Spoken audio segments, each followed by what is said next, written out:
Okay, good evening, good morning, and good afternoon.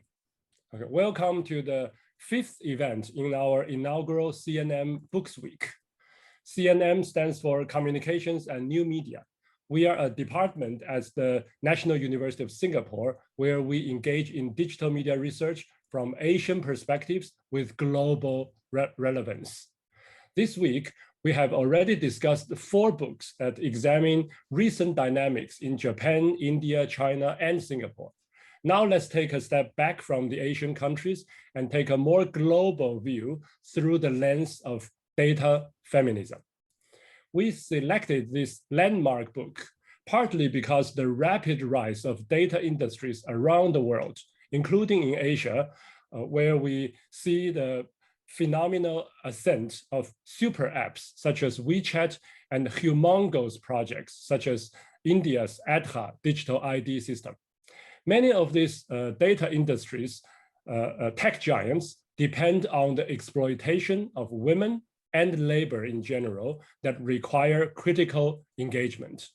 Hence, the co-liberation program being called for in data feminism is urgently needed in our part of the world, as much as it is in the US or rest of the global South. Towards this goal, let me salute to Drs. Catherine D'Ignazio and Lauren Klein and their data feminism masterpiece, which in my view represents intersectional and multivocal praxis at its best. It is also a volume that we should interpret from angles of inter-Asian referencing. Okay, in the post-colonial context across Asia, wherever we go in this continent nowadays, we see worsening forms of patriarchy dominating social lives, including in social and digital media. Although not all of these are quote unquote big D data as called in this book, okay, we indeed have plenty of big daddy myths embedded deeply in almost every one of Asia's nation-building patrimony projects, which we must confront and critique. Hence, we gather here today in this Zoom room in the spirit of reflexivity, solidarity, and co-liberation that's celebrated in this groundbreaking book. We are truly grateful that both co-authors of Data Feminism, Dr. Catherine D'Ignazio and Dr. Lauren Klein, can join us from the other side of the globe. According to their self-descriptions in this book, which I very much like, okay, this is how they introduce themselves. Catherine is a hacker mama, okay, who spent 15 years as a freelance software developer and also experimental artist. Now assistant professor at MIT, where she directs the Data Plus Feminism Lab. Catherine is known for her work on civic data literacy projects, women's hackathon, and also making breast pumps not suck. Amazing stuff, indeed. Lauren describes herself as a professional nerd, quote unquote, all right? She worked in software development before becoming an English major, now associate professor at Emory University, where she directs the Digital Humanities Lab.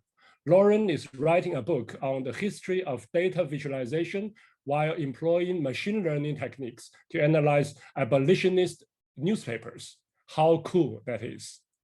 Catherine and Lauren will first spend about half an hour to recap the book's main arguments and contributions while introducing why they wrote this book and how they did it. Okay, including the process of writing itself is very innovative and provocative. Then we will have our lead discussant, Dr. Kokil Jaidka, to share her comments. Kokil is assistant professor at CNM. Her work examines the role of social media platforms in enabling self-representation and social behavior, while she also develops computational models of language and multilingual analysis. Kokil was invited as one of the new faculty highlights, okay, at the AAAI conference on artificial intelligence earlier this year. Okay, and she has also spent several years in the industry as a senior data scientist at Adobe, developing research and analytical capacities for digital marketing tools. So after Kokil's comments, okay, Catherine and Lauren will maybe respond briefly to Kokil before we open it up for Q&A. And at the very end, we will take a group photo together when hopefully everyone can put up our official virtual background designed by Zichen, who is also in the audience now. So without further ado, the floor is yours, Catherine and Lauren. Please. Wow. Jack, thank you. That was maybe the best introduction anyone's ever given us. Seriously.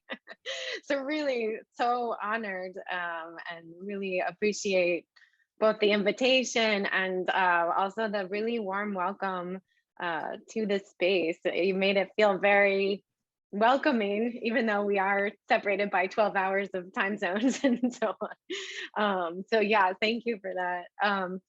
I'm going to share the screen, 1 second.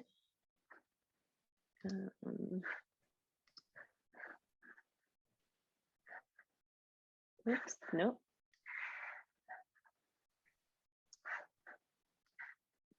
Sorry, 1 sec while I position this. Does this look okay? Good. So yeah, basically, you know, we have really nice introductions. I don't think we need to spend any more time introducing ourselves. What we're gonna do today is talk a little bit about our motivations for writing the book.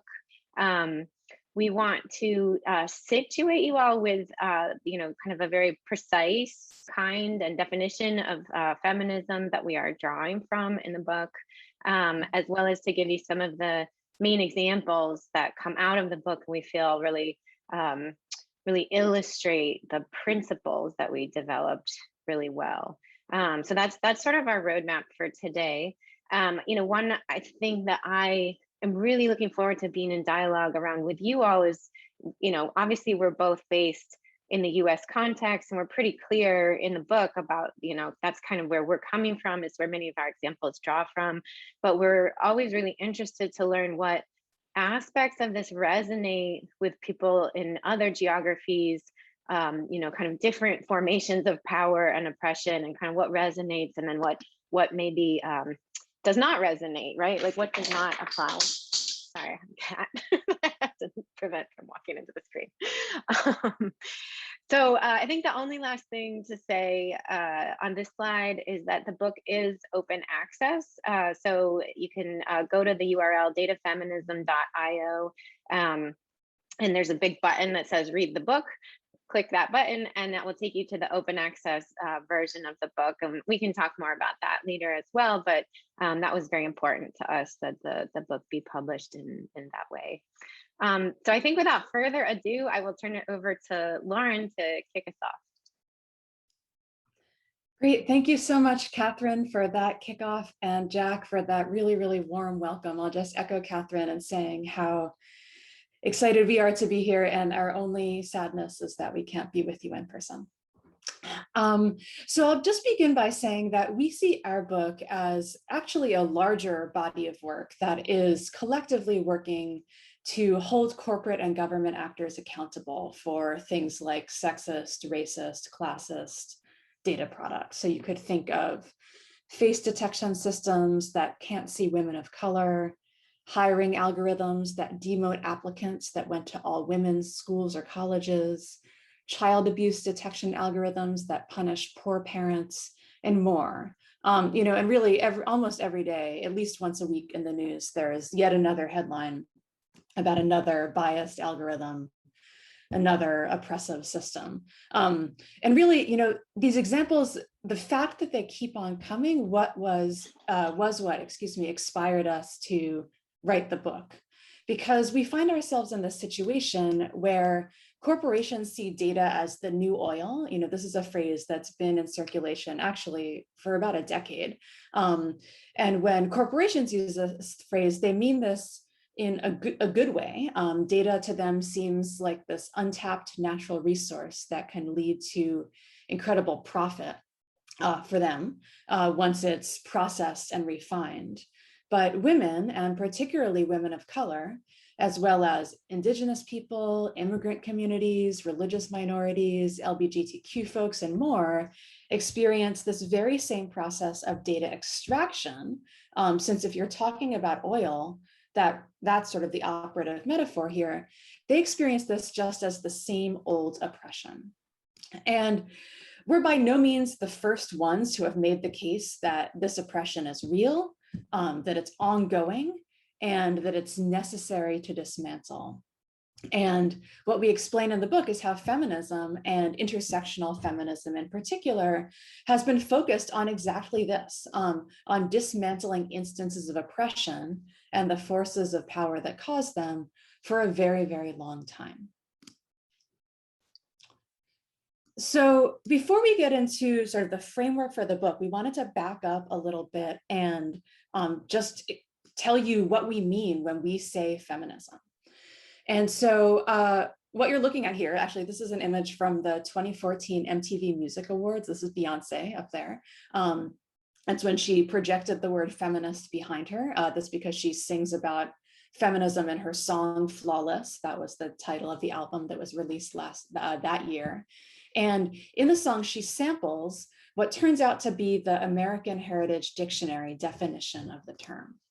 So you hear in the song feminist, the person who believes in equal rights for men and women, to which we add non-binary people. So what we get from this definition, this basic one, is that feminism at its core is a belief in equality. But so if we believe in equality for all genders, so if this basic belief of feminism is this, then all you have to do is look around in the world and see that the world that where all genders are equal is not yet the world that we live in. And so feminism implies a commitment to realizing that world where all genders are equal. So it's organized activity on behalf of women's and non-binary peoples and all gender minorities' rights and interests. So we have that feminism is a belief and that it's political action to realize that belief. Feminism also has a third definition, which is frankly really exciting, and it's what made writing the book so pleasurable, which is that it's a set of theories and ideas, meaning it's an intellectual heritage.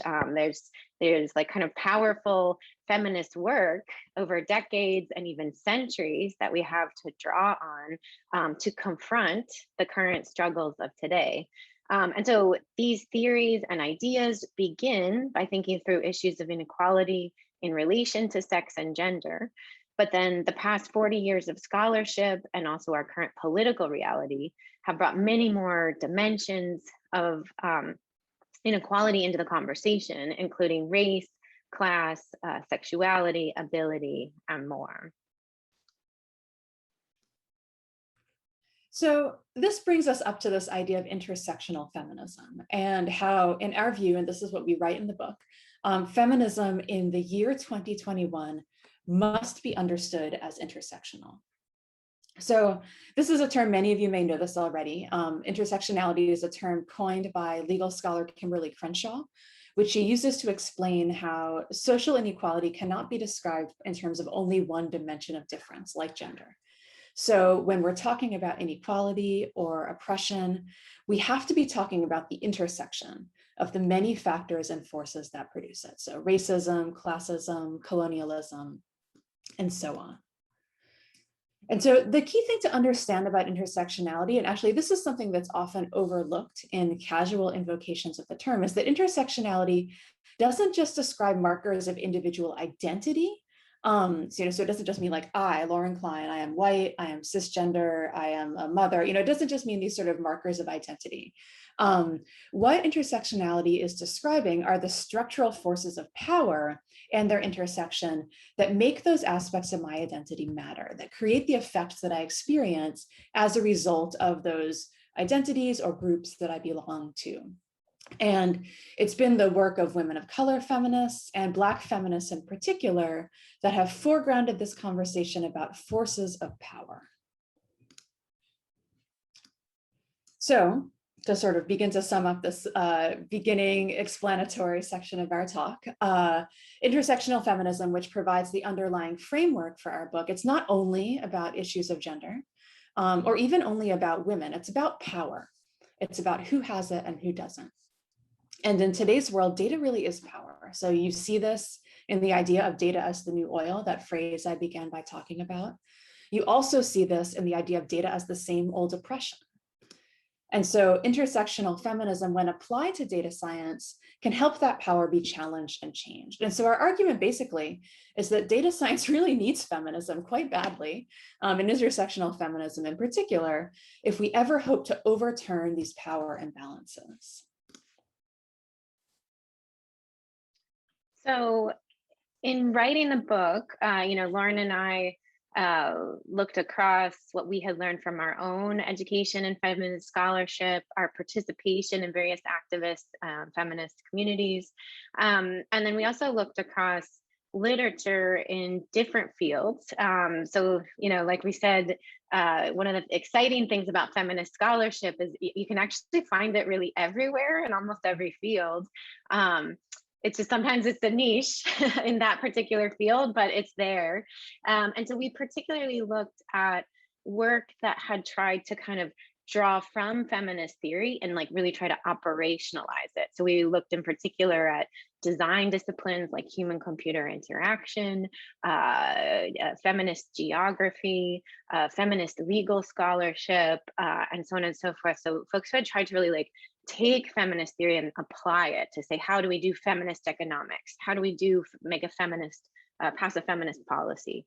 And so for us, from that scan, we came up with these 7 principles that for us encapsulate the most important aspects of feminism as they relate to data science and data communication. And so the goal here, like I said, is to really operationalize feminism for data science. So to provide models that might guide the work of people who are working with data already, who want to work with data in the future, or even people who want to refuse to work with data. And we don't necessarily have time we're not going to be able to address in a short presentation all the principles today, but maybe just one of the important things to say is that this is also how the book is structured. So we have these 7 principles. We have 7 chapters of the book. Each chapter tries to address one of these principles. Another important thing for us about writing the book was that we really wanted to make it accessible, since the worlds of data science and the worlds of feminism and sort of gender and sexuality studies, like these are not worlds that typically are communicating with each other. So we didn't want to assume any prior knowledge either in feminist theory or in data science and sort of computation. So we try to introduce things in a very sort of newcomer accessible way. So for each chapter, like say Examine Power, we would introduce you to some of the thinkers, the feminist thinkers and theorists who led to for us to formulate that principle. And then also we try to showcase examples in each chapter that show how people who are already, either right now or historically working with data and data science are already working to sort of operationalize that principle. We try to show folks doing this in action. So to say like this is possible, it's like it's possible to do data science differently and in a feminist way. And so maybe the only last thing I'll say on this slide is that one of the things you'll note about these principles is that there are 2 principles about power, and they're the first 2 principles of the book. So examine power and challenge power. And that's because it's really this examination and challenging of the status quo of existing power structures. This is the heart of the feminist project and connects back to that definition of feminism that we gave you, it's really about bringing this analysis of power into all stages of our work with data science. So from here, we're going to shift and tell you about a couple of the examples that come out of the book and how they illustrate a couple of these principles. So one of the first projects that we talk about in the book, in the very first chapter, is this one. This is a project called the Library of Missing Datasets. It's by the artist and educator Mimi Onuoha. And missing datasets is this term coined by Onuoha to describe datasets that a reasonable person might expect to exist because they address issues of pressing social need. But because of various reasons, they don't actually exist in real life. So you can actually look on the list of examples that she's collated and see things like trans people killed or injured in instances of hate crime, or people excluded from public housing because of criminal records.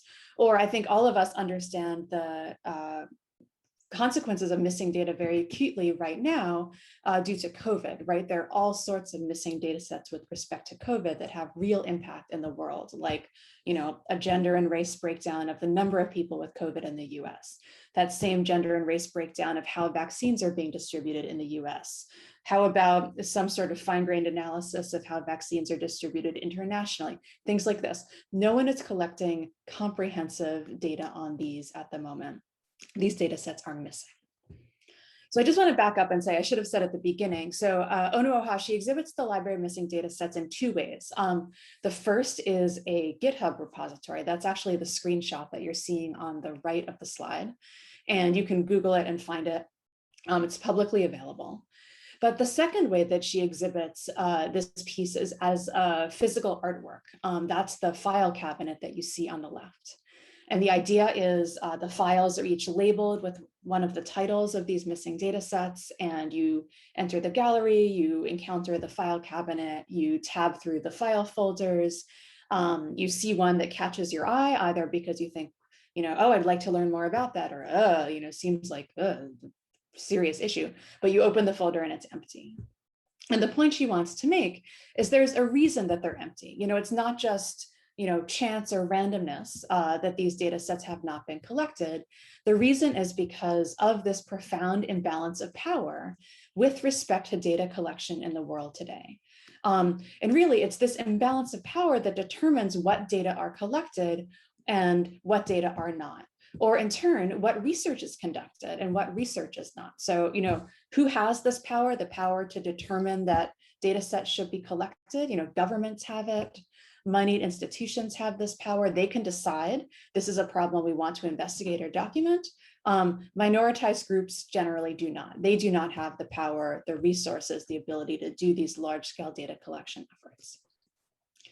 So this is why a feminist approach to data science begins with an analysis of power, because far too often the data sets that we can access, and then in turn the questions that they prompt, or you can actually flip that around, the questions that you want to ask, and then in turn the data that you need to collect, these have already been affected by this imbalance of power in the world. They're in effect overdetermined by existing power relations. And that's why it's really important to understand what those power relations are so that you can challenge and change them. So the next example we'll talk about has to do with what we discuss in the second chapter, which is the principle of challenging power, which is, in a sense, asks the question of how do we use data science to challenge unequal power structures. And this example, again, actually has to do with missing data, but it has to do with the actions of an activist to head straight towards the problem of missing data and collect the data herself. So the example here has to do with feminicide in Mexico specifically. And so for those of you who don't know, feminicides are gender-related killings of women and girls. They include cis and trans women. They are legally defined in actually all countries in Latin America at this point. There's legislation criminalizing feminicide, including in Mexico. However, the state does not systematically collect data on feminicide. So sort of like they've criminalized it in law, but they haven't actually trained any of their police or medical examiners to actually recognize the phenomenon when they encounter it, nor do they collect systematic data to measure the scope and scale of the problem. So this is the subject of emerging public anger in Latin America from specifically the feminist movement. And if you want to check this out, you can check out the hashtag Ni Una Menos to see some of the sort of public dialogue going on around this. This is really a very regional conversation that's happening across Latin America right now. And so Maria Salguero, who in fact, she doesn't even identify herself as an activist. She says she's not an activist, she's just a person.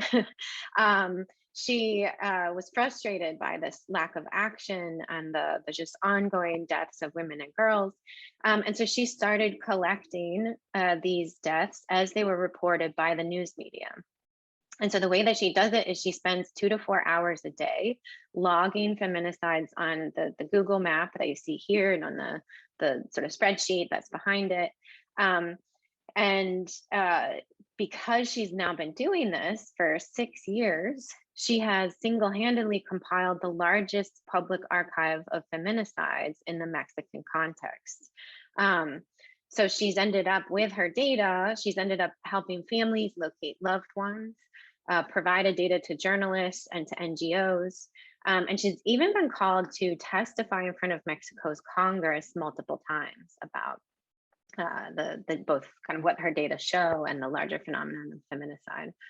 And so in the book, we frame her work, and in fact, she's not alone. I should say, like, there's, you know, in a way, there's like the story of her as this like heroic person. And in fact, in my own follow-on work, we've found that, in fact, there are many, both individuals and groups like Maria across Latin America, in the United States, North America, and we've located some even in Europe and Africa as well, who are working to use news media and social media to build these databases of feminicide and gender-related killings. And so we frame this in the book as a form of feminist counter data. So this is a kind of activist data collection that steps in when the state and other institutions have systematically failed their populations in some way or another. I mean, here there's this really basic failing of people being able to simply live. And so this idea of collecting counter data represents one way to use data to challenge power. Now, there's an important caveat here, because we talk about this a number of times in the book, as that data are a double-edged sword, in the sense that not all, pressing social problems are necessarily solved with more data. And in fact, collecting data in particular about marginalized or minoritized groups can often put them, make them more vulnerable and expose them to harm from larger, more powerful institutions that may want to target them. So for like really clear example of this, you might think about undocumented immigrants living in the United States. And so there's like a lot of reasons why they would not want to be in a database that was visible to the United States government, right? Because the United States government often wants to target, deport, detain, and so on. So in these, the point here is just like, while collecting counter data can be a powerful strategy, we have to think really carefully about what we call in the book who questions, like data for whom, who's going to have access, who's going to use this data to do what, how long will the data be around, and so on and so forth. Oh, yes. So the next example, so the previous examples here have focused on the issue of power and people. So people who have power and people who don't. But then another major idea that comes from feminist theory relates to more conceptual structures of power, and in particular to challenging binary structures that we inherit from a kind of Western tradition of these sort of hard distinctions between two groups of things. And like the very classic example here, which feminists have written a great deal about, is the gender binary. And so, you know, what we can see very clearly with the gender binary, if we kind of take this as an example of how we categorize and classify things in the world, feminist theory would teach us to be very suspicious when we encounter binaries in the world. Because if we just take the gender binary as an example, we inherit the false idea that there are two genders, men and women. And so first of all, that's not true, right? Like empirically speaking, there are more than two genders. So first of all, we have a false binary. And then second of all, if we take the gender binary, in fact, they're not like sort of equal. There's one gender is on top and one gender is here. So actually the gender binary is hiding a hierarchy. And so this is something that feminist theorists have said, okay, well, like this is going to lead us, you know, this critique of the gender binary is going to lead us to kind of really be suspicious and skeptical when we encounter other binaries in the world. Because first of all, they might be false binaries, so they haven't kind of categorized things properly. And then second of all, they are probably hiding power hierarchies. And so this is specifically coming out of the chapter that illustrates the principle of rethinking binaries and hierarchies. And so other examples of these in the world are things like nature and culture, are subject and object. Or what this next example takes up is this artificial distinction between reason on the one hand and emotion on the other hand. So as Catherine started to talk about, in the Anglo-Western context in which Catherine and I are placed, you know, we've been taught that reason is somehow better than emotion. And we actually see this play out in data and in data visualization in particular all the time. So you can think about best practices for data visualization. These often involve a clean design, a minimalist aesthetic presenting, you know, just the facts. But the question remains, you know, why are these our best practices, especially when research has shown that we interpret these aesthetic choices, because that's what they are, aesthetic choices, just as emotionally. So we actually tend to believe that these types of seemingly neutral charts and minimalist charts are more truthful than they actually are. So in the book, we cite research by Jessica Holman. She's in computer science at Northwestern, and she's shown that just including a source line at the bottom of a data visualization makes people trust it more. It doesn't matter whether the credit line actually describes an actual source that exists or not. In the past year, we've seen really exciting research coming out from MIT. A grad student named Crystal Lee and her team was able to do a large-scale analysis of spreaders of COVID misinformation. And she found that people who spread misinformation or falsehoods about COVID actually accompany their entirely fabricated facts with very objective and neutral seeming data visualizations in order to reinforce the purported truthfulness of their entirely fabricated claims. So we sort of want to flip this on its head and ask, what about the opposite? What about visualizations that deliberately and intentionally leverage emotion in support of their goals? And this is the next, what you're going to see in the next example. So what you're looking at here is actually a screenshot or several screenshots of an animated visualization. So this is of the number of gun-related deaths in the United States in a particular calendar year. I think you're looking at 2018. So in the visualization, each of the people killed by a gun in that year is represented as a single arc. And the arcs, they're traced one by one on the screen. They start out slow, and they get faster and faster until they overlap to create the semicircular web that you're looking at in the main image here. I should have mentioned it's by the design firm Periscopic, and that URL up at the top of the screen, if you go there, you can actually watch it while I'm talking. I've watched this, at this point hundreds of times, and I still find it incredibly overwhelming, really almost unbearable. It goes on for what you think is too long. It plots what you think are too many points on this chart, but that is actually the point. There are too many people being killed by guns in the United States. This is why it goes on for too long. This is why there are too many points to plot, because there is another epidemic. So just on the methodological perspective, it's no less statistically sound than any other study. So the data about the people derived from a national crime data set released by the federal government.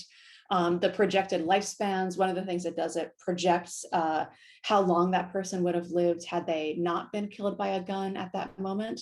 But that projected lifespan is determined using a model from the World Health Organization. But this whole project was viewed with intense suspicion from the visualization community because it made us feel things.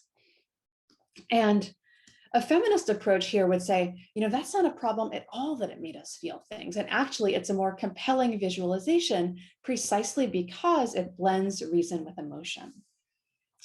So if you allow yourself to perform this rebalancing, like what Catherine was saying, taking reason here, emotion here, and rebalance it, what you end up with is a much richer data communication toolbox that lets you focus on what really matters in any design process, right? So honoring the context of the data, listening to the experience that it represents, and taking action in the way that you are hoping to challenge these imbalances of power that we encounter in the world.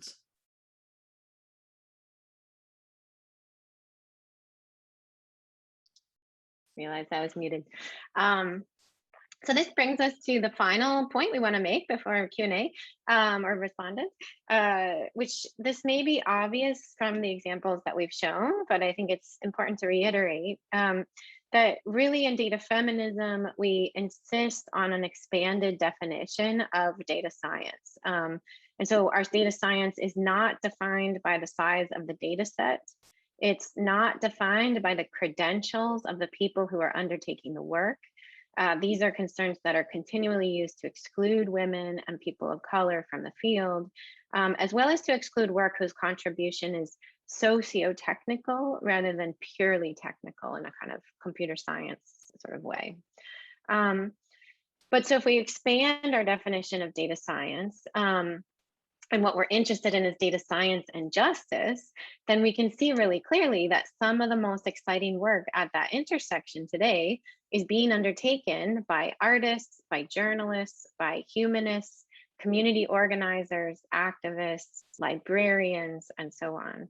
And some of that work does look like traditional data science. So you can see like here up on the left, we have a shout out to Margaret Mitchell and her team at Google for their research on bias in natural language processing techniques. And, so that's like a kind of looks and feels and presents itself as kind of data science. But at the same time, we have interactive sculptures like the one here in the middle by the artist Stephanie Dinkins. And this is a sculpture you can walk up to and you can speak with. It's like a kind of an AI, but it was trained on only a 3-generation dialogue between Stephanie and her 3 generations of Black women family members. And so the sculpture answers you and talks to you in a way that's very specifically kind of a amalgamated member of Stephanie's family. And then on the right, we have data journalism by The Pudding, which is like challenging gender bias in Hollywood screenplays. And then on the bottom here, we have data therapy. It's a group called Data Therapy. And they work with community-based organizations to create what they call data murals that get installed in public space. A very kind of participatory and co-created data output. And so we would claim all of these as data science and also say that in order for data science to be accessible and to truly work for justice, we need that expanded definition. We need more people under that umbrella. So we have hundreds of examples like this in the book.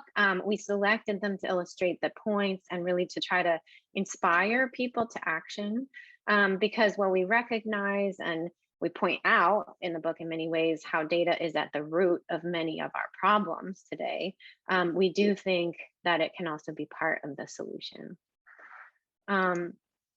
And yeah, just an aside to say put out there, we were invited to put data feminism in a couple of different art exhibitions. And so we didn't have a good way to show a book as part of an arts exhibition. So we worked with a designer and illustrator named Marcia Diaz.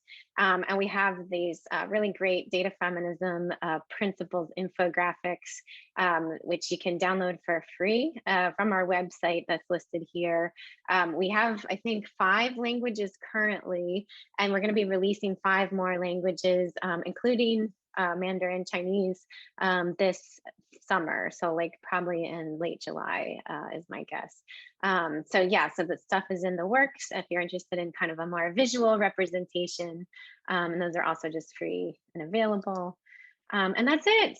This is many ways to continue to be in touch with us. And yeah, really looking forward to hearing what Kokil has to say, as well as everybody else in the audience as well. So thanks.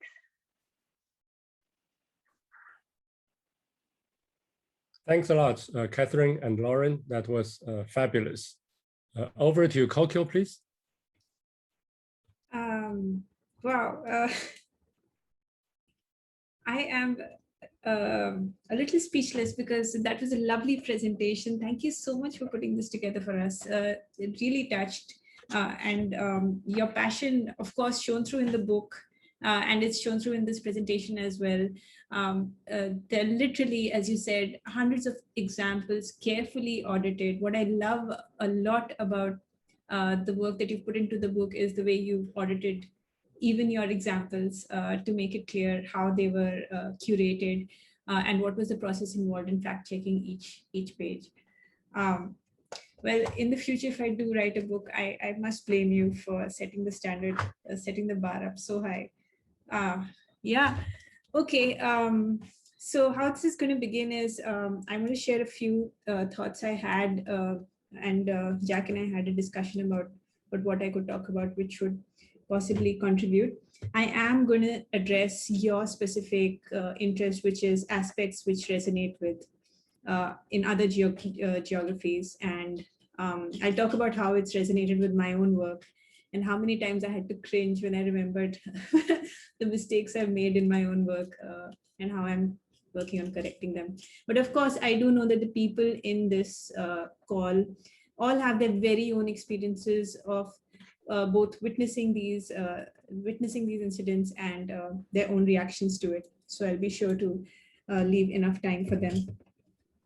To start with, what I find fascinating is how this book has, to start with, I want to talk about which fields this book contributes to.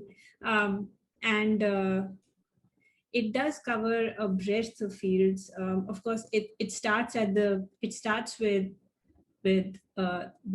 AI and ethics and the ethics of data science, but there's so much more to it. Like you said, through your examples that look at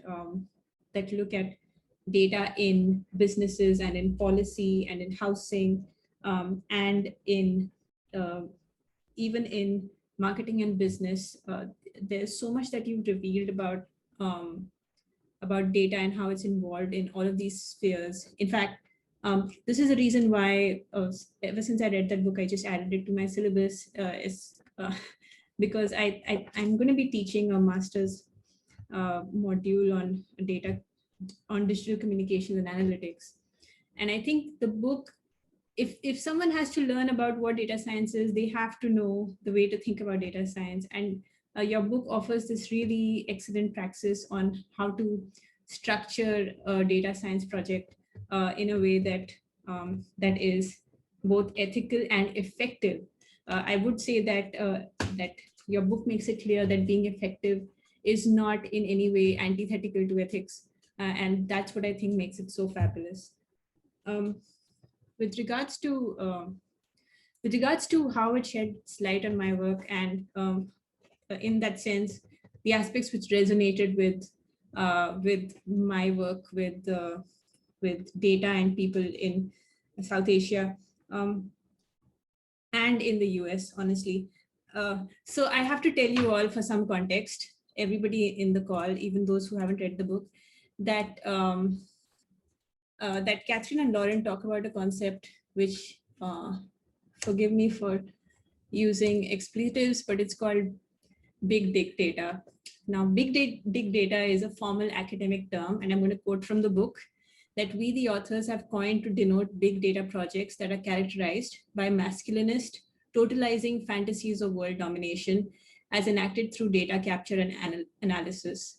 Big data projects ignore context, fetishize size, and inflate their technical and scientific capabilities. They give a wonderful example of how the problem with using these big data can lead to inflated estimates, even by the best of the best. We don't have to necessarily turn to the example of predicting elections. There was a more real and problematic interpretation when 538, who consider themselves the self-proclaimed leaders of big data, messed up reporting on the daily kidnappings in Nigeria. Of course, that would trigger a lot of activism around the topic, but that also suggests that even the best data sets and the best data scientists are making mistakes. Sorry, my camera is weird. Because the data is a problem. And here is where I had to admit that I've worked with big data and I've been aware of these issues. And these are issues that I did try to capture in validating and analyzing and looking at and revealing the nuances of the data. But I did face, and I have faced, resistance from authors when I do so. One thing I did try to do when I was, for example, using social media data using billions of tweets from the US to make a point about well-being, which is the kind of stuff that people like me do, is that I had one table in the appendix where I said these results are biased because these are the regions for which I don't have enough data. And because I don't have enough data about these regions, that means these populations are systematically left out. What I regret now is that I put that table into the appendix when that was perhaps something that should have gone in the main text. But to this date, my paper is the only paper that I know of that's actually looked at these nuances of what was the missing data in the data set. What's the missing data in a social media data set? People can talk about this from other aspects, but this is never looked at.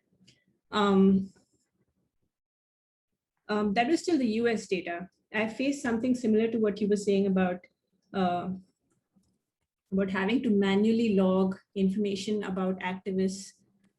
Specifically in my context, I'm having to manually log information about activists in India because social media platforms are not interested in letting people curate that information. What I'm looking at is activists on Instagram protesting against the government in India.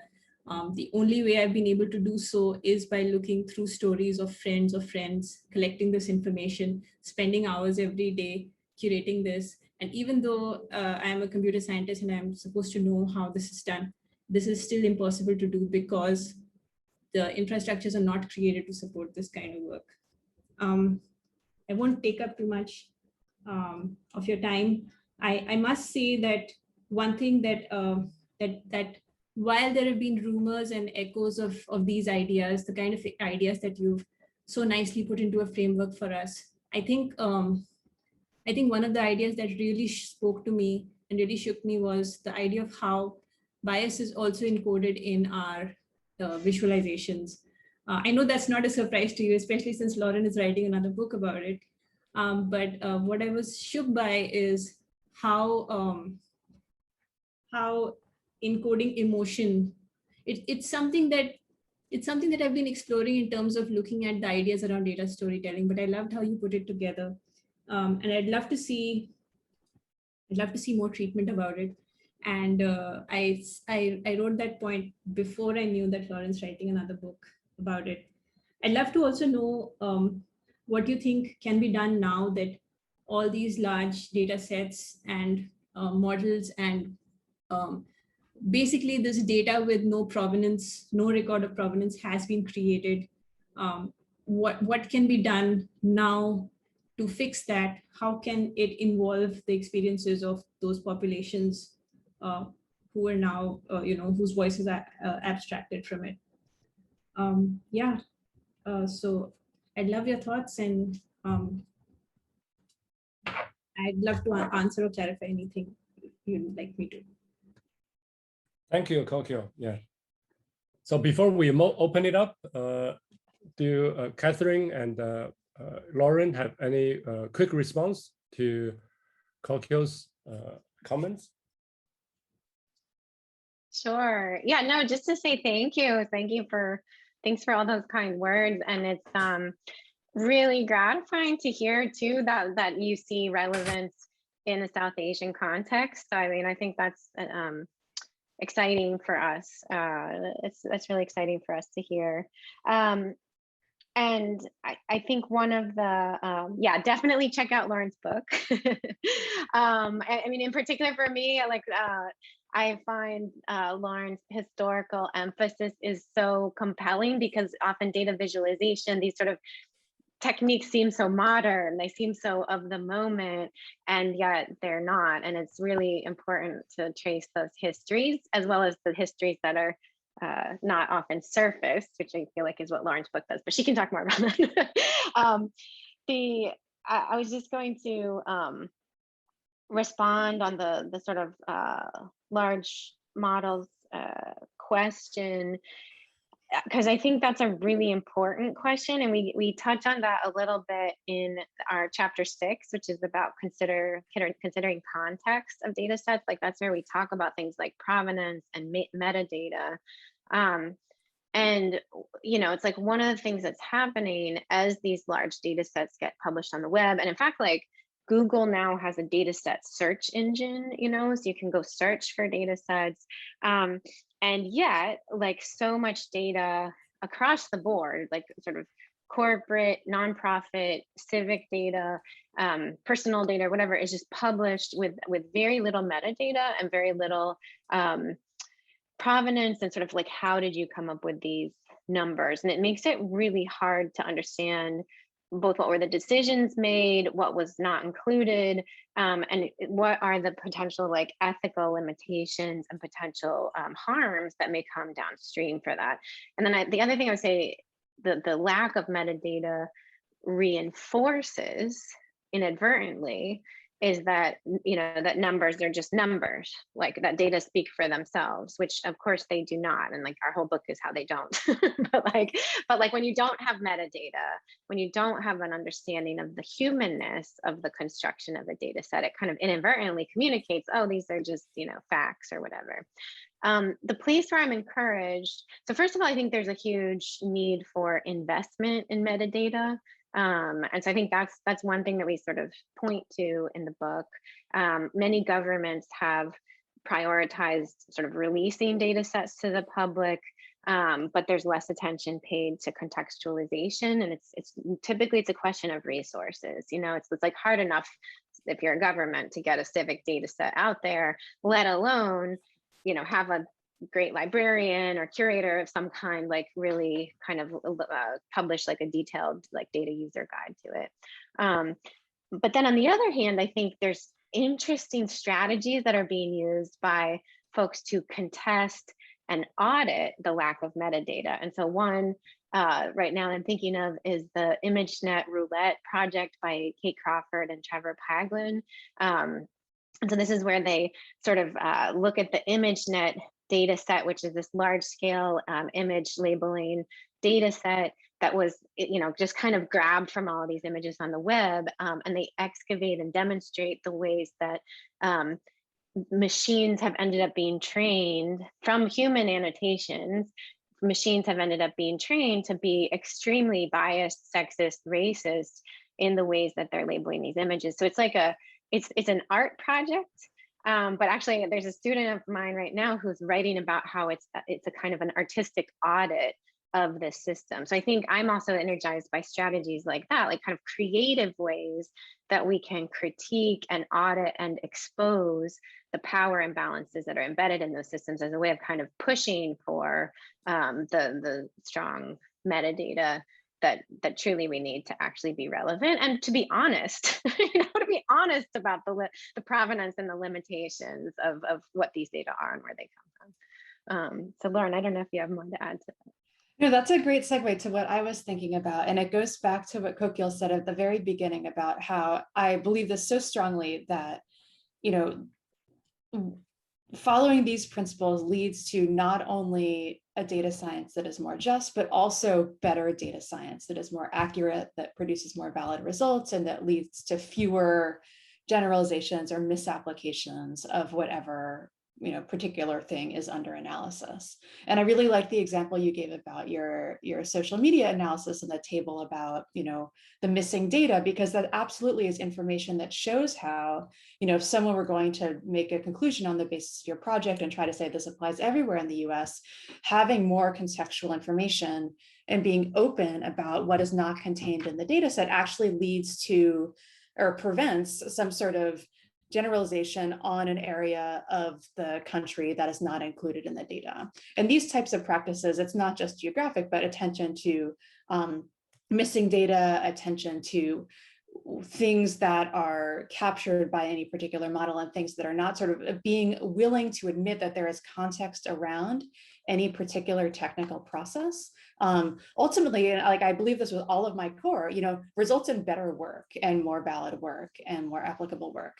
You know, I would say in contrast to Catherine's ImageNet example, and I'm grappling right now, and I actually think increasingly this is an issue that more people will have to grapple with, which is what does it mean when these models, in spite of their lack of provenance or the fact that they've been trained on incredibly biased data, still with minor fine tuning perform better than a carefully curated data set from a specific domain? And for instance, like I work a lot on text analysis, and right now everyone is working with these large language models, which, as we know, you know, are trained on Wikipedia and some random like pulp literature, and as a result encode all sorts of biases. And yet, with a little bit of fine tuning, they perform much better than smaller models that are trained on, like, for instance, I've been working on my own data set, this Abolitionist Newspapers project, for like a decade. And, you know, with like 2 days of work, I got better classification. I got better, like, you know, better performance using this larger, you know, like this model that represents all the things that I find so odious about big data science, right? And so I honestly, I don't know, right? Because it used to be like, oh, well, ImageNet is biased and doesn't work very well, so clearly we shouldn't use it. But we are approaching the point where some of these models actually do, in some ways, perform better. And I actually think that it really is, again, is going to come down to data scientists and people, data science adjacent people, who are able to very clearly and specifically contextualize the data, point out what it does, and then point out what its limitations are, and think also beyond the model itself, right? Like, you know, for instance, you know, in the longer version of the talk, we talk a little bit about that stochastic parrots paper that talks about the environmental costs of training and retraining these large models, right? And that doesn't show up like in some sort of, you know, accuracy or precision metric, but that is something that we do need to take into account. So this is just a long way of saying that I think these are like the core questions of people that people have been wrestling with, that people need to continue to wrestle with. And we need people to sort of be visible and outwardly in publishing sort of explorations of what all of these issues, what the implications are as we continue to do our work in the field. So maybe I'll just stop there. Thank you. All right, so the floor is now open. And I think if you have a question, you can either unmute yourself or type in the dialog box. Can I ask a question? Please. Hey, hi. Yes. Thank you so much for such a wonderful discussion of this wonderful book. And it's indeed very inspiring to hear what you discussed. So I have two questions. One is, so giving, and I really like the discussion of intersection of different factors that really impact power. So I just wonder if you could talk a little bit more about what are the actual factors that could need to change, right? And so obviously, and it's also interesting really to see that you move, your book is really about prescription and description and analytical. And so first of all, I just wonder, probably I have 3 questions. So how you can really move around the different modes of writing, right? And so first you have this kind of descriptive thing, and then you, in order to understand what is going on, and then you have this kind of analytical lens, and then you have the prescription of what should be, right? And so that's a first question. And second is, I just wonder, if you could talk a little bit more about the factors that could potentially need to change, right? Do you see that it's a structure that is a change in structure that produces more change, or it's at the individual level? So obviously, we have seen more and more women who enter the STEM field and who do data. And so have you seen any changes because of activism, because of the increasing awareness of equity and equality, and so on? So I just wonder if you could talk a little bit more about the state of affairs at this point.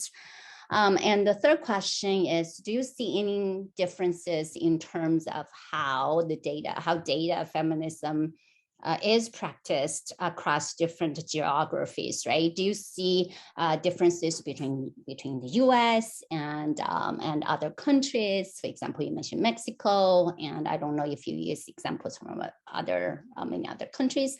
And so, do you see how this kind of Western culture, right? Do you see how culture context really plays a role in shaping how data is understood and practiced? Thank you. That's a lot of questions. Those are all great and big questions. Maybe I'll start with the third one first, and then pass the Lauren for one of the other ones. Just in relation to the geographies question, we had aspirations for the book to go further beyond the US context than it went. But ultimately, it's like we, had to come to terms with and be transparent about, like, much of our expertise is coming from the US context. And it's also coming from a deeper understanding of, the way that different kinds of oppression function in the US context. And I think that's how you see, for example, we give a lot of, drawing on intersectional feminism that has its roots in considering sex, gender, and race at the same time, because it comes out of Black feminist work in the United States context. And so we give a lot of attention to race and gender in the book.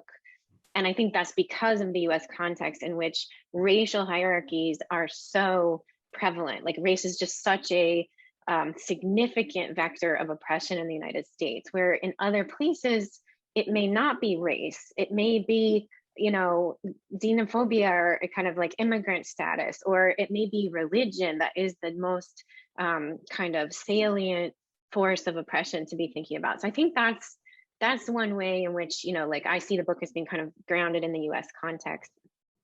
But one of the things that I've noticed, so I've been doing a lot of work now on this topic of feminicide and working with Latin American groups specifically. And I've seen folks in Latin America starting to pick up the ideas of data feminism. And I would say that one of the things that I see is that, like, in Latin American feminisms, there are a lot more conversations around colonialism, right? Like, sort of specifically from a kind of colonialism and imperialism sort of context. And so those are dimensions that I see them always kind of drawing into the conversation, as well as kind of divides around global North and global South, which we sort of touch on in the book, but it's not kind of like the primary way that we see all the different cases or analyze them necessarily. And so that's, I think, super exciting to see how kind of people take this call to examine power in an intersectional way, but maybe localize it to being able to analyze and examine power in their geography in the ways that it's most relevant for their context and history. And then the last thing I'll say is we were really gratified that, so there's a group in East Africa called Policy. They're like a design and technology nonprofit group. And they wrote up a report called Afrofeminist Data Futures. all about how we can make African data sets sort of more feminist and more sort of geared towards gender liberation. And they really drew on data feminism as a framework, but then again, like the report really adapts it into their context and then pulls in many other African references. So those are the kinds of uses that we're super excited when we see that, because we see people kind of drawing what they need from it, but then augmenting it with kind of new, more localized, resources. And so, yeah, Lauren, I don't know if you want to tackle the other two questions or add more there. Sure. I mean, I'll say maybe briefly the question about sort of the style of the book and the different things that it does. I mean, I feel like the glib answer is like the humanities, that's what we do. But really, I think, Catherine and I both have pretty interdisciplinary backgrounds, both our positions within academia, where we are now, but also what we did before we came to academia. Me in a little bit of software development and more the CS space. And then I sort of shifted over to English and to the humanities. And now I've sort of come back around and I have this joint appointment where I'm half in a data science department and half in an English department. And Catherine has, if she can talk about her own experience, but if I can briefly summarize, she has a background in software development, but also art and design. And she was teaching first in a journalism school, and now she's in an urban science program. And so both of us have always been very interdisciplinary thinkers. And so it seemed natural to us that there was a way to both communicate the principal sort of ideas from feminism to a more technical audience. And also that made sense, that it wasn't just this weird thing, but we really did see an alignment from the very beginning. And so I think a lot of the writing in the book was just guided by our belief that these two areas had a lot to say to each other, and our personal experience of being in these spaces where I think, again, I'm speaking for Catherine here, but I feel like I'm often the translator between two spaces. So you sort of need to tell, like, at what level or with what type of language do you need to communicate a complex idea so that it can be understood in a different field. And I think we both drew a lot on that in the process of writing the book. And I would say, in addition to among the very, very iterative revision process we undertook, but one of the things that we were constantly attentive to is like not having any academic jargon, not having any description go on longer than it had to. I mean, we really wanted to make it clear and snappy and sort of not lose readers by having it be too dry and academic. So that's what I'll say about that. In terms of like, what are the actual things you can do to create change? I think you are also right in your observation that the book was sort of descriptive and analytical and proscriptive. And in our own research, both before and since, but I think especially afterwards, Catherine and I really have tried to say, okay, what are some specific things that we can do in our own research that allow us to like live this, to walk the walk kind of thing. And for me, I've always, I think, been interested in questions of power as it relates to narrative and sort of who gets to tell the story. And I think writing the book allowed me to put a name on that type of intervention. And then the other thing that I think has always been an interest of mine is questions of labor and the types of labor that are visible and invisible, and how you sort of elevate and honor the labor of all sorts of forms, not just physical labor, but emotional, intellectual, like make it visible so that it can be honored. And so I think in a specific, in a concrete way, I really have tried to ask myself with each new project that I undertake, how is this connected to these principles?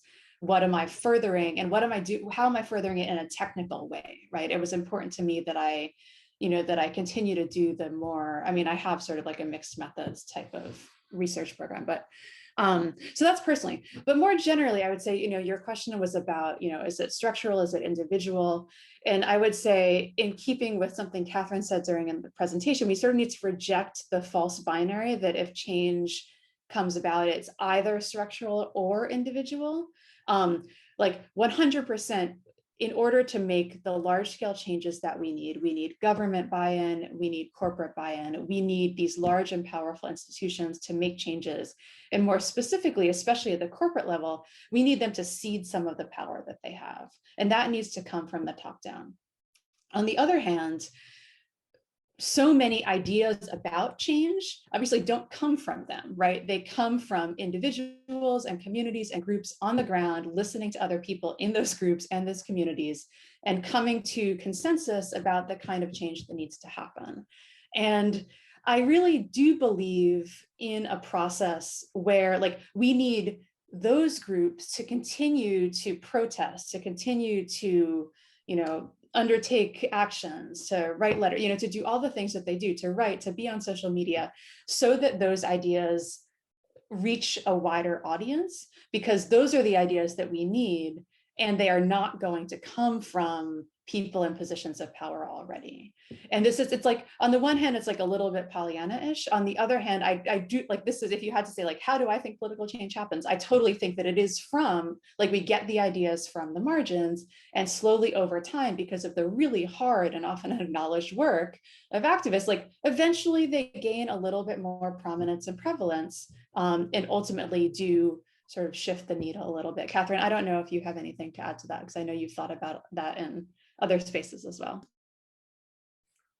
Yeah, in light of time, okay, we have about 20 minutes left, okay, and I want to follow up a little bit on this, but also ask my own question, which is not about the 7 chapters, okay, 7 principles, 7 chapters. They're really, really good. I like them very much, but I like the appendices even more. All right, that's where I think that appendices also contain answers to Hong Mei's question, okay, and which is in what I often call it citation politics, right? So there are systematic. Oh, everything's frozen. We can hear you. I still hear you. Yeah, you're fine for us. You're not frozen for us. Okay, maybe I should turn off my video. Can you hear me better? We can hear you fine. No problems. Okay, all right. Yeah. So my question is, can you tell us more about, like, because you open up one of your first drafts, okay, online, and let people participate to help you revise, okay, and then I've never seen another book who included its own audit. All right, that's what you have done. Can you tell us more about this very innovative way of writing this text up and collaborating with the public, so to speak, online? Sure. There's sort of they were 2 separate decisions, I guess, but I think they do actually support some of the same goals, which would be feminist goals. The decision to audit ourselves came from exactly this consideration of citational politics, thinking about, like, when we make a book or when we make an article, we are also creating a small database of people, right? Because we're, like, citing their work, we're elevating their voices. We may be talking about negative examples as well, right? But we are networking into, like, a group of people or a group of works that we're in dialogue with. And so it was very important to us. And the idea came from a prior project that I had worked on, which was not a book. It was the Make the Breast Pump Not Suck hackathon, actually. The one that we did in 2018 was really about racial equity in breastfeeding and postpartum health. And so for us, it was very important to hold ourselves accountable to hosting an event that was welcoming and inclusive and really centered the voices of moms and parents of color. And we did something similar in our application process, where we kind of created this whole intersectional application metric and tried to really welcome in folks so that the space would not be white dominated or upper class, professional job people dominated. And so we sort of adapted that idea into this idea of auditing ourselves for the book, to really try to reckon with the idea that, Lauren and I are women, but we're cisgender women, we are white women, we are women who have full-time jobs in academia, now at pretty elite institutions, because we actually both moved during the process of writing the book. So we are also, like, experiencing a lot of privilege. So as a way to reckon with our own, what we call in the book, the privilege hazard, right? The fact that we don't have lived experiences at the intersection of a lot of the oppressions that we're talking about. So as a way to try to be attentive to that. And as we write, like, it's actually pretty hard, you know, like it's, we actually don't live up to the aspirational metrics that we set for ourselves along a kind of variety of axes of oppression, for a variety of reasons that we detail there. And I think it was interesting to like sort of arrive at that result, because I think, or at least for me, the way that it functioned in the end is a way of holding ourselves accountable, because I think sometimes those of us in dominant identities, we feel like, oh, we're being super generous when we include the non-academic voice, let's say, right? Like, oh, we that box is ticked by including that one person who represents that one thing. And so for us, we wanted to attempt to say, no, actually, it's about centering those voices, not this sort of token inclusion and like we've ticked the box and now we can cite a bunch of like white guys in data science or whatever, you know. But it was hard to write about data science and computer science and you know, and elevate the voices that we wanted to elevate as well. So yeah, Lauren, I don't know if you want to talk more about that and also about maybe the open pub process. Sure. Yeah. I mean, I think that was a really good encapsulation of the audit. I feel like we should just also say that we had help in the audit. We had a graduate student research assistant named Izzy Carter, who actually painstakingly and meticulously went through every single project, every single author. And we have this incredibly complex internal spreadsheet that Izzy created that allowed us to do that work, and that it was 100% on them. But yeah, in terms of the open review, you know, another thing that we did, and again, this was sort of in keeping with another, you know, related set of feminist principles or sort of feminist thinking, which is like, you know, two people do not know everything. You know, no two people know everything, and how we gain the most knowledge. And actually, this is connected to what I was saying before in relation to Kokil. Like, you know, we gain the most knowledge by bringing together multiple perspectives, you know, with the knowledge that all of our perspectives are partial, that we each, you know, bring our own worldview to the table. We gain more by bringing more of those different perspectives together. And so actually MIT asked us if we wanted to do this open peer review. We hadn't known it was an option, and they were in the process of developing the platform just as we were finishing the book. And, you know, it was like a no-brainer. You were like, oh, like that seems like a perfect fit for our book. And precisely because, and you actually, I think there is a way to find that open review site, and you can find some of the apparatus, the materials that we wrote in order to introduce the process, where we pretty much say what I just said. Which is that, you know, we recognize that we don't know everything. We are not the source of all knowledge and expertise, and that we can learn so much from readers. But I think the second part of that was really borne out by the peer review is that we recognized at the time, or we said it, and now I believe it, that choosing to engage with a draft of a text that is representing some pretty dominant perspectives is a real act of respect. And a recognition on the part of the people who chose to take their time to leave comments and tell us where we might not have gotten something right, that they thought that we could sort of hear their criticism and incorporate it. And I really felt at the conclusion of the process so good about that, because people had not been mean or critical, or, you know, like usually when you do something on the internet, like the first response you ever get for anything is someone saying like, you're doing it wrong, right? But we did not get that. We got people giving us really kind, you know, tough and serious feedback. But I think that, you know, they came to it from the same attitude that we did, which is that we all wanted this to be a better book, and we recognized that it had some work to go. And I really feel like those peer reviewers contribute, they made it so much better. The book is so much better for them. And I'm trying to do this with every single publication that I try to write. And it's interesting because you can't, I mean, that's the thing, like a lot of presses don't have a process that enables this. Shorter papers don't have this long publication cycle that enables this, but it's 100%, you know, 200% better because of all the feedback that we were able to get because of the process. Yeah, it should be part of the open science models evolving, you know, into the future. Yeah. Okay, any other questions or comments? Yes, Nurul, please. Yes. Hi, everyone. Thank you so much, Dr. Lauren and Catherine. So my name is Nurul. I am currently doing my PhD in cultural studies in Asia at NUS. I'm also an intersectional feminist, so I'm really happy to kind of have this convergence of like intersectional feminism and data science.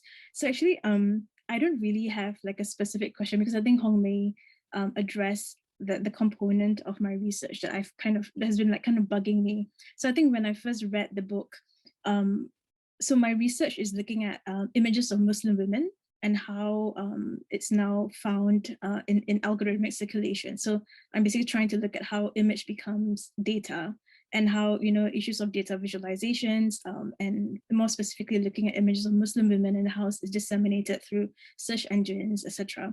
And I think one of the most awesome things about your book was that it opened me up to the pluralities of data sets in the sense that I don't only need to kind of gather like big data from like search engines or also from like, existing archival images, but I'm also now going to be utilizing participatory action research to kind of do art exhibitions and installations as a way to kind of regenerate data, or how I can bring in communities of Muslim women in Singapore to annotate against algorithmic data sets of Muslim women representation. So I think I'm not sure whether it's really a question or more kind of just putting it out there, but I think with the issue of geography and the thing about Muslim women being kind of an international identity in a sense that you can find Muslim women everywhere, although in a lot of search engines, especially for example, Google, a lot of the image representations are very much mediated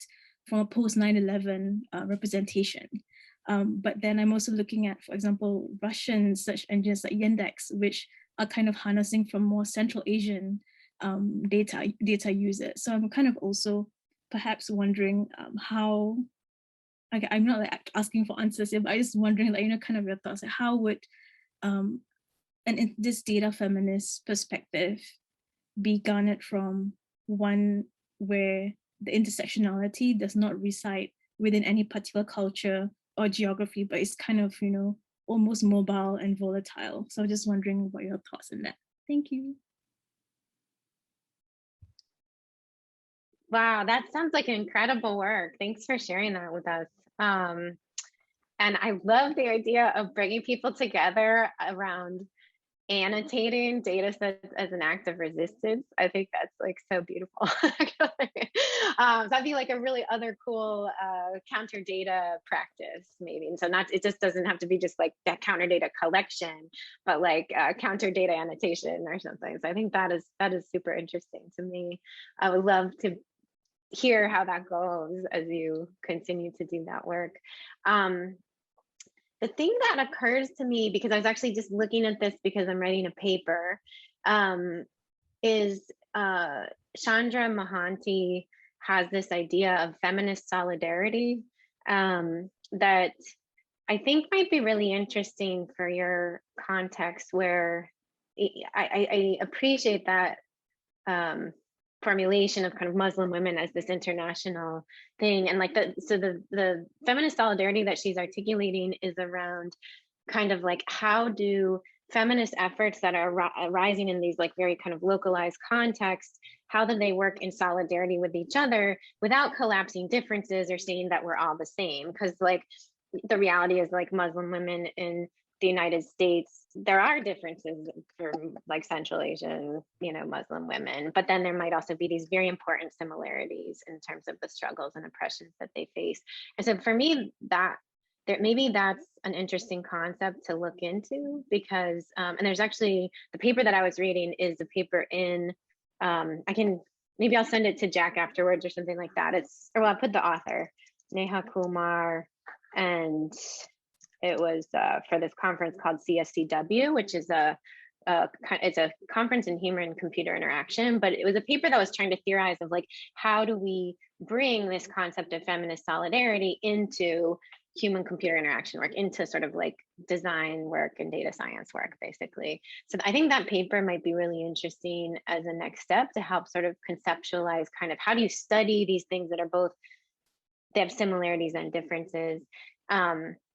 And then, I mean, I think the idea of looking at maybe even interesting to comparatively look at, and you may just be doing this already from what you described, but the different images, since Google has localized search engines to localize to geographies, kind of looking at those for similar search terms, does it show similar results, or are the results localized, So like that would be kind of interesting to see as well. Like, do the same, say, harmful stereotypes or characterizations of Muslim women show up in the US Google and the other Google, or are they different? So I mean, I think that's a kind of way to like study up or map back or whatever, kind of like characterizing how does Google see, and is that similar to the impressions that people focus. But oh yeah, thanks for posting that link. Yeah, because we only have 5 minutes left, and I want to leave time for one final question. But Nurul, I think there's another. I think you can also get inspiration from Lauren's new book. I cannot wait to read it. Is to find historical anti-data sets. Okay, if you only confine yourself to digital computerized data visualization, okay, or images, then they are probably not alternative enough. Okay, but in Central Asia, in Southeast Asia, there are anti-colonials. Of course, Muslim female images were around during the French Empire. Okay, of Southeast Asian colonialism, right?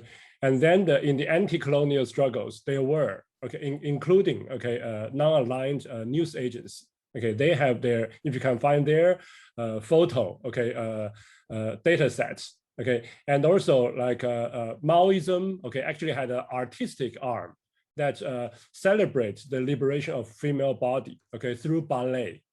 All right, and so if you can you can get those historical data sets, although not as far away as Lawrence, but just 20th century Asian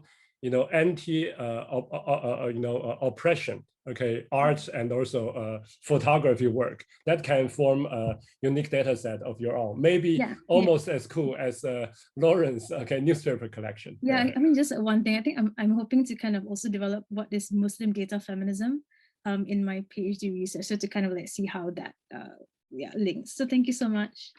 Please keep us, apprised of that. We would love to see that work. Thank you. For sure. Thank you. Sounds like a really cool, idea to pursue. Okay, we have time for one final short question or comment.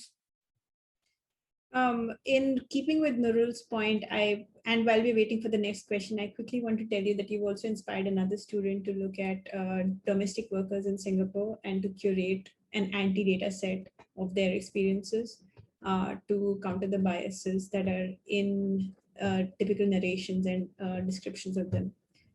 So yeah, thank you for the inspiration. Looks like Shilpa wants to say something. Please go ahead. Thank you so much. I'm so glad all my gestural cues were picked up, Jack.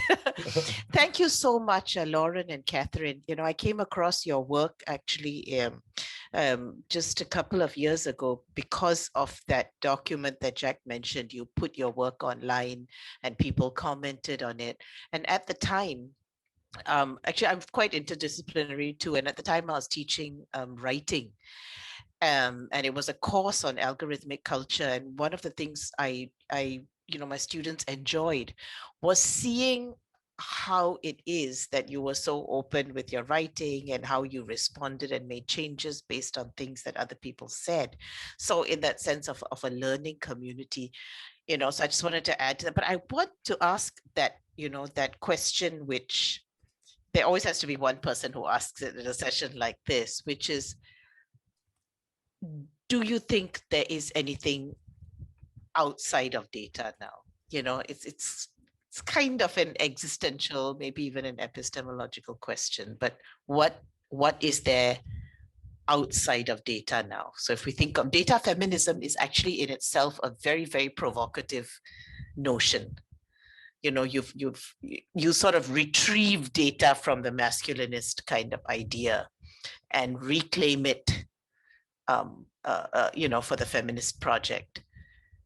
but I'm just wondering, because I know there has been some critique as well about this, right? That ultimately, is it not, are there limits to this retrievability? Yeah, I think that's a really good point. And to sort of give you a short answer, I think, so much is outside of data. Most of life is outside of data. And I think the real problem that we're facing and what we were trying to do in the book is show that there's this belief that is becoming increasingly pervasive that data can capture all of life, right? And that data is a sufficient proxy for everything else. And so I think if the book, does anything, it's to make people aware that there are certain things that are outside of data, both because they cannot be quantified or they should not be quantified. There are all sorts of reasons to keep that separate. I mean, the question of sort of, is it redeemable? I don't know, I go back and forth a lot. I guess Jack began by saying this, I'm a very big nerd and I like doing technical things and I need data in order to do those things. And so I want to believe in the project. And yet it's interesting to think about large scale applications that are not sort of counter projects or framed as resistance to the dominant power structure, and trying to think about how we could move beyond that so that the work that the data feminist work that you do is not just pushing back, but is actually advancing a different vision of what you want the world to be. I think we've seen small scale models of those, but at a larger scale, I think that's the work of the world, right? That's always the goal in the future, that we will never get there. Maybe I'll just end there. I don't know, Catherine, if you have anything else to say. Not really. It's just such a, it's a really important question. And yet at the same time, I think for me, I take a lot of hope in thinking of ways to resist incremental things and so on, as we try to reimagine what a world would look like beyond these various oppressions and things like this. But I think there are some really powerful structural forces in play, like Lauren is alluding to, that are going to make it Google is not going to wake up tomorrow and be like, oh, we're data feminists. You know what I mean? Like data feminism is antithetical to capitalism, in my opinion. You know what I mean? So there's just these there's these fundamental structures like capitalism and colonialism and basically profit generation and extraction, that these are for as long as we have systems that are going to benefit the few at the expense of the many, I don't see a way that data feminism would ever become the norm there without other work. I just don't see how that would happen. And yet at the same time, I think there are many as yet unthought of strategies for creative resistance and counter projects and collaboration and network building and solidarity building that we haven't yet conceptualized. And so I think that for me is where, and there's growing, I think, resistance too, just on the organized, the kind of tech organizing side. If you look at, Google workers unionizing and things like that. So I think there are signs of things, the kind of cracks in the furniture or something like this. So I don't know if that doesn't totally answer your question, but that's sort of. No, I don't know. I mean, there may not be a definitive answer, but your answers have been very thought-provoking, and I really appreciate it. Thank you. Thank you, Shobha, for our final raising such a profound question at the very end. I think there's no better question to end today with this forward-looking. Okay, and I would actually say I slightly disagree. Okay, with Catherine on this one. I'm more optimistic. There are other. I think I'm confident in my lifetime. I will live a long lifetime. Data feminism will become the norm. Not because of the forces from the margin, but because of the stupidity of the powers at the center. As we know this month, before big data, we had alpha males. Okay, the alpha males of the world, including Elon Musk and Jeff Bezos, are shooting themselves into outer space. All right, and I hope they will take their big data with them, okay, when they go outside. And we see this, the rise and fall of big empires, okay, in Asia a lot. It's not because, not only because, sometimes the empire collapsed very effectively just because of the stupidity of the emperor. Okay, so I would bet, okay, maybe we will see it becoming the values and the practice, okay, being promoted in data feminism will become the norm. At least that's my personal, okay, biased view. And, I appreciate that. Thank you. All right, so the last bit is to ask everyone to turn on your camera if you would like to join us. And oh, great, putting on the backgrounds. And I want to thank again, okay, our both of our brilliant, okay, co-authors, okay, Lauren and Catherine, and also our lead discussant, Kokil. Let's put our hands together, okay, for the three of them for giving us such so much great food for thought. But also in the spirit of principle number 7, making labor visible, I want to ask Changwen and Zichen to raise their hands. Okay, Zichen is the designer, the artist who designed our virtual background and all the virtual background on our posters. And Changwen has been helping me to provide he provide most of the logistics labor, okay, behind these events. All right. Okay, so if you are all ready, Homei, do you want to join us? Homei didn't introduce herself. She's actually in Miami, Ohio, and she's also an activist. She organized the academics and also communities against the anti-Asian and misogynic shooting in Atlanta earlier this month. So she's doing both excellent scholarly work and activist. So okay. Thank you. I'm sorry, I don't have the virtual background. It's okay. It's okay. Have green screen. That's all right. Thank you so much for for this wonderful discussion. And so yeah, I'm now at Miami University, and my work really has. So not that far. If you go to Boston, you should visit. All right. 1, 2, 3. Smile. Okay, I will take several. So keep smiling. Okay.